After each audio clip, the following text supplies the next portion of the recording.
In this video, I'm just going to give you a rundown on the back end of your website. So every time you log in, you'll be presented with the dashboard. Your video tutorials will be presented to you right here, where it says welcome to WordPress, this will be dismissed, and you'll see all your video tutorials there.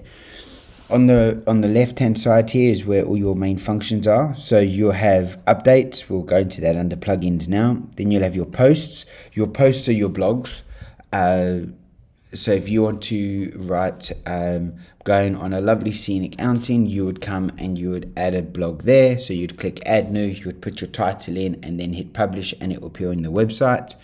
If you've got different categories that you want in, so you could go, for example, nature blog, shopping blog, online blog, mechanic blog. You can do whatever you want. The categories are endless. It's all up to your imagination. Then you've got your media here. This is where all your media files are kept for all your video, for all your images that were uploaded. So all the images that you uploaded are here. As you can see, my internet's a little bit slow this morning to load it. Just click on it again. There we go. So the speed of this all depends on the speed of your internet. Mine's a little bit slow this morning. So here's all the images that are uploaded to that are currently uploaded to your media drive. If we click on pages,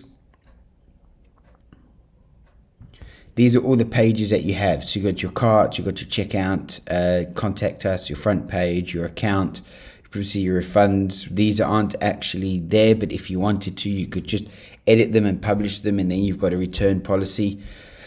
You've got all the comments. So if someone writes a comment on your product, say this is beautiful or how much or whatever they require to ask, you'll be notified via email. You would log in and you would come to comments. Your WooCommerce here, that is all the settings for your online store. I wouldn't really worry too much about that.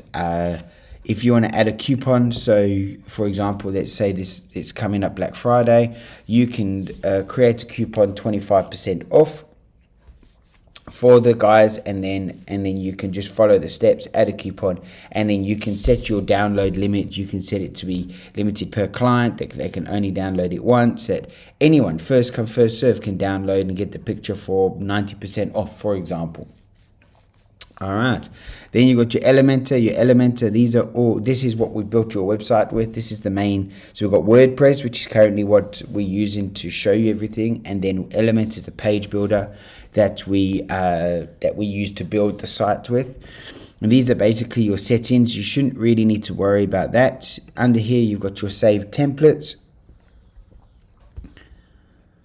There's all the templates that were saved that we used for your website. You can create pop-ups, so anyone that wants to go to your website, they'll have one of those pop-ups come up.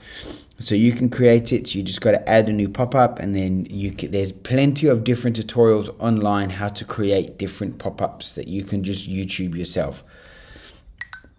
Theme builder, it's just another way of viewing your templates. Kit library, it's all just settings for the Elementor. Under appearance, this is your theme. Everyone needs a theme, like a core file. So we use the Elementor theme, which is here. It's actually the quickest loading theme on the web on WordPress. That's why we use it, and because we're using Elementor, we just stick to the Elementor theme. Down here we have our plugins. So here, just a quick rundown. We've got the advanced custom fields that is linked to your import, which is down the bottom. As you can see here, WP import ACF, that's your advanced custom fields. This is your import for your shop, and then there's the import for the main plugin. There's your Yoast, that's what we send to Google. That is what allows Google crawlers to attach to your website. These are just different elements that you've got, how you could build your website. These two here are your main Elementor plugins. This is your classic editor. Classic editor just basically gives you a work pad when you want to write a blog. Now, this one here, we temporarily put in for example, when you are using the media, uploading the media. When you get, when the videos are handed over, this plugin down here, user or editor, will be removed. All right, as you can see, it says Elementor Pro, there's an update.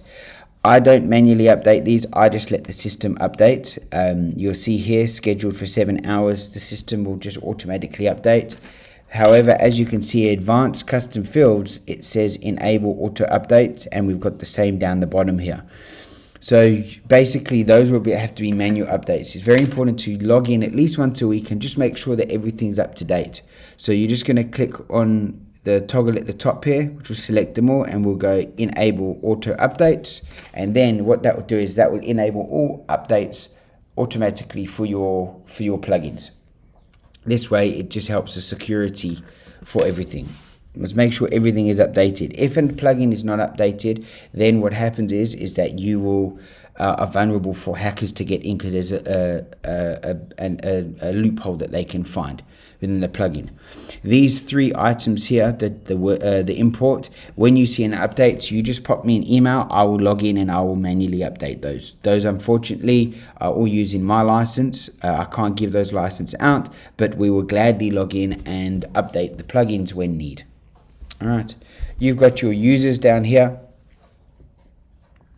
There's all your users here, as it's just you and me. Then we've got tools, just some settings for WordPress. Then we've got some more settings, which you don't really need to worry about. The custom fields, there's nothing. That is that plugin, advanced custom fields we're talking about. The only reason why we have that plugin installed is actually for your import. So your Yoast, you don't have to worry about. Your Elementor, your unlimited elements, sorry. These are just different elements that you can use. So if you want to create a gallery, and let's say you can't find a nice one that's already under the widgets, which we'll carry on another video, then what happens is you'll just come over here and you'll just type, let's say carousel widgets. Carousel widgets at the top here. Sorry about that. So now these are your gallery ones. So now let's say you like this one. Okay, so that one's actually installed. Let's say you like the card one. All you do is you click install. And there you go. That card carousel has been installed. So when you go into the to edit the page, you will look for card carousel in the widget search, which I'll explain the widget search in the next video. Then you've got down here, you've got your all import. Now this is where your import is for where we're going to update all your products. So as you can see, I ran one this morning, just running a test, just to make sure that everything's working, and I will cover this in another video. But that is how you operate the back end of your website. In the next video, I'll show you how to edit your front page.